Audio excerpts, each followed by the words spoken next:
And only now, but check that bracket for the Georgia Bulldogs. They may have the most navigable path to playing for a national championship. You go and check the betting odds today for who has the best odds to go win the whole darn thing. And you got two teams just hanging out there at the top, actually tied at plus 360. Now, quick pause on that. I was watching Georgia-Texas yesterday. And after that game, I said, I feel like I just watched a national title level kind of game. I said, I felt like I just watched the national championship. I'm not saying anything less of Oregon, not saying anything less of Ohio State or a Tennessee, just how I felt watching that game. I feel emotions while I watch college football, right? I don't think that's a crime. Going back to what I was saying a second ago about the betting odds, the teams that are tied for the best odds to win the national championship at plus 360 are Georgia and Texas. Now, my mentions were on fire. So, I mean, the sociology major Brett is not going to be happy to see what I just told him is out there that he can put his hard-earned money on. With that being said, take a look at that bracket.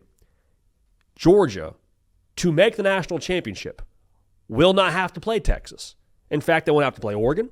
They won't have to play Ohio State. They won't have to play Tennessee. They won't have to play any of those teams until they get to that final game of the season, which, oh, by the way, just happens to be in Atlanta. And I happen to believe that if Georgia were to play for a national title in their home state, yeah, I think there might be some home field advantage baked in there. So here's what I think is interesting when we talk about Georgia here going forward. Have they been perfect this year? Absolutely not. We had a segment a couple of weeks ago asking the question like, hey, who is Georgia? Because you're trying to get a gauge for what they do like at an elite level, and there's a lot of things they do really well, but they've been extremely inconsistent. They look one way against Tennessee one week. They look one way against Alabama the other week. You're trying to get a gauge. What I will say is I think now with them having a bye in the college football playoff, winning the SEC yesterday, that makes them super dangerous in my eyes. Like you give them now, give or take 3 weeks to prep, what does that accentuate? Yeah, you get a chance to get healthy, get a chance to just mentally reset. What you get a chance to do is have the Kirby Smart pedigree show itself in a massive way. Because you look across this college football playoff bracket, there is nobody on Georgia's side of the bracket with a coach that has a national title to their name. There's one other coach in the college football playoff bracket, in Dabo Swinney, who's got a national title to his name. He's the 12th seed. He's got to get through Texas and Oregon, more than likely, to be able to play Georgia. The bottom line here is, when you look at all the matchups, there's not one that I don't think is at a disadvantage for Georgia. Like Notre Dame is the one that scares me the most because of the mobile quarterback, because of the trenches. I think Notre Dame actually is a wild card in this college football playoff. I have a video out on that right now. That's the one team that if I'm Georgia, maybe feel a little bit uneasy about. But even then, every single game that Georgia plays in, they're going to have a talent advantage, including Notre Dame. Like Penn State, yeah, they looked great against Oregon in some respects, still lost the game. I'm not 100% sure that if you put Malachi Starks on Tyler Warren, that wouldn't just neutralize that whole situation to begin with. Indiana, awesome. They played great this year. They also walked out there against Ohio State and Columbus and got absolutely dog-walked, no pun intended here in a Georgia video. Boise State, SMU, kind of the same deal. I like both those operations. I don't think they're as talented as Georgia is. I don't think they have the same pedigree that Georgia does. I know they don't.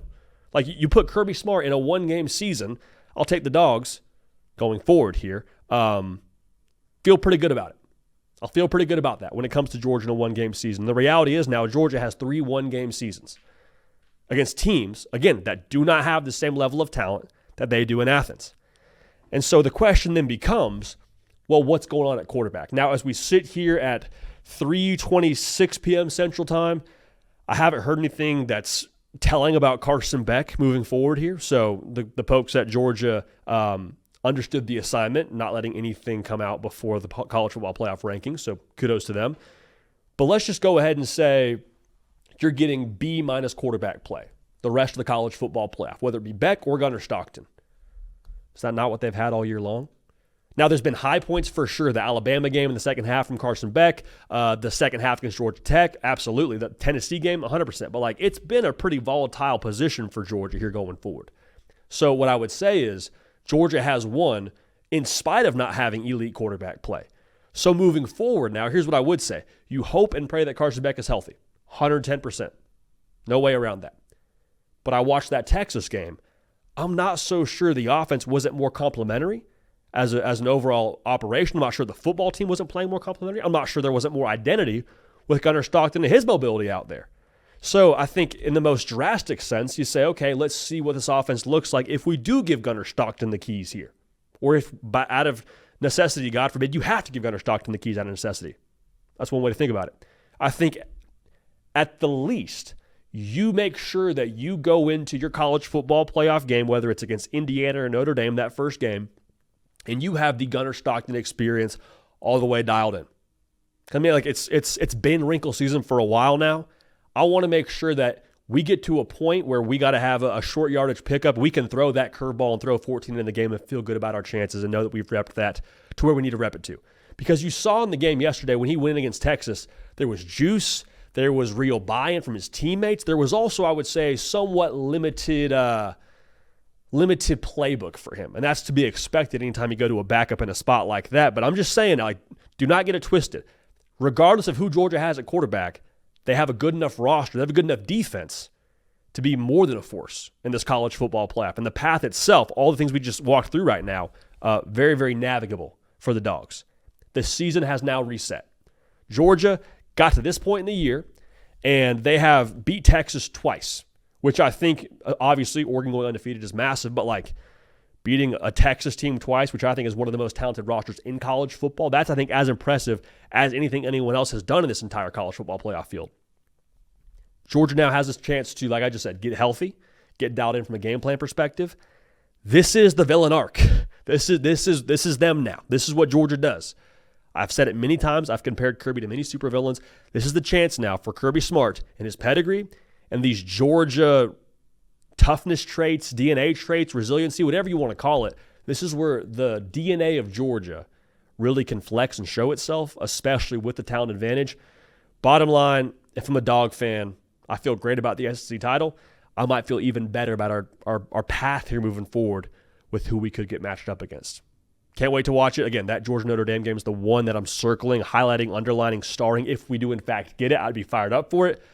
But regardless, whatever happens with college football playoff, whatever happens in this wonderful sport of college football, we'll talk about it right here. Want y'all a part of it. Best way to be a part of it, by being subscribed. We appreciate y'all. We love y'all, man. Going to keep this party rolling, and we will see y'all next time.